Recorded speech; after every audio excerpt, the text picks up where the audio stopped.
মোবাইলে কল আসার সাথে, সাথে কলটি রিসিভ হয়ে যায়। এই সমস্যা কিভাবে সমাধান করবেন? দেখুন অনেক সময় এই অপশানটি চালু হওয়ার কারণে যে সমস্যাটি হয়, দেখেন আপনি যার কলটি রিসিভ করার ইচ্ছা না থাকা সত্ত্বেও সেই কলটি অটোমেটিক রিসিভ হয়ে যায়। এক্ষেত্রে আপনি অনেকখানি সমস্যায় পড়ে যেতে পারেন। সেজন্য এই ভিডিওটিতে আমি আপনাদের দেখাতে চলেছি আপনার ফোনের অটো কল রিসিভ এই অপশানটি আপনারা কিভাবে বন্ধ করবেন? যার মাধ্যমে আপনার ফোনে কল আসলে আর অটো রিসিভ হবে না যতক্ষণ না আপনি রিসিভ করবেন।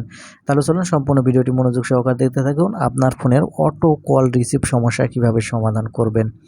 তো সেজন্য আপনারা সর্বপ্রথম যে কাজটা করবেন, আপনাদের ফোনের যে ডায়াল প্যাডটি আছে ডায়াল প্যাডটি ওপেন করবেন। ডায়াল প্যাড ওপেন করলে উপরের দিকে দেখতে পাবেন সেটিংস আইকন। আপনি এখন এখান থেকে সেটিংস আইকনের উপর ক্লিক করবেন। সেটিংস আইকনের উপর ক্লিক করলে একটু নিচের দিকে যদি আসেন তাহলে এখানে আপনারা দেখতে পাবেন অ্যাডভান্স সেটিংস।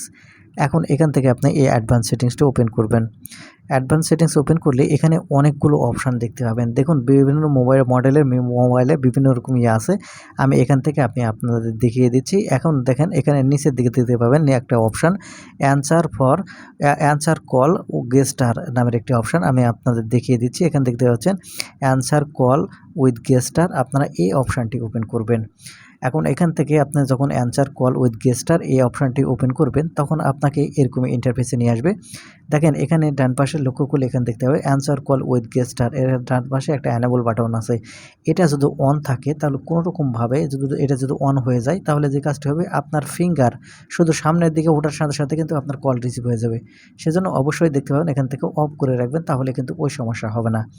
তারপরে এখানে আপনারা দেখতে পাবেন এখানে দেখতে পাচ্ছেন অ্যান্সার কল ইউজিং ফিঙ্গারপ্রিন্ট। অনেক সময় দেখেন আপনার যে ফিঙ্গারপ্রিন্ট সামনে বা পিছনে ডানের দিকে থাকে, আর আপনার যদি এই অপশানটি অন হয়ে থাকে দেখেন আপনার কল আসার সাথে সাথে এখানে ফিঙ্গারপ্রিন্ট দেওয়া যে সাইড মাউন্টে থাকে, সেখানে আপনার টাচ করার সাথে সাথে কিন্তু কল রিসিভ হয়ে যাবে। অবশ্যই এখান থেকে এই অ্যানেবল বাটনটি অফ করে রাখবেন, তাহলে আর কিন্তু অটো কল আপনার রিসিভ হবে না। তো বন্ধুরা এই ছিল ভিডিওটি।